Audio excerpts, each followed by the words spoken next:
এদিকে জেলে বসে মাছ ধরছে, খরগোশ তার ছবি আঁকছে। খরগোশ আঁকতে আঁকতে নিজের সংসার নিজেই করতে থাকবে। অপরদিকে হাঁস আর কচ্ছপ দাবা খেলছে। হাঁস দাবা খেলতে জানে না।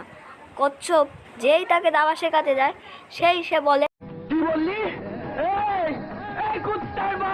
বাট দাবার গুটি গিয়ে খরগোশের ক্যানভাসে লাগে। খরগোশের ক্যানভাসের গাছটা ভেঙে পড়ে। খরগোশ রেগে সিদ্ধান্ত নেয় সেখানে গিয়ে বিচার করা। সেখানে বসে দাবা খেলছিল হাঁস আর নেকড়ে।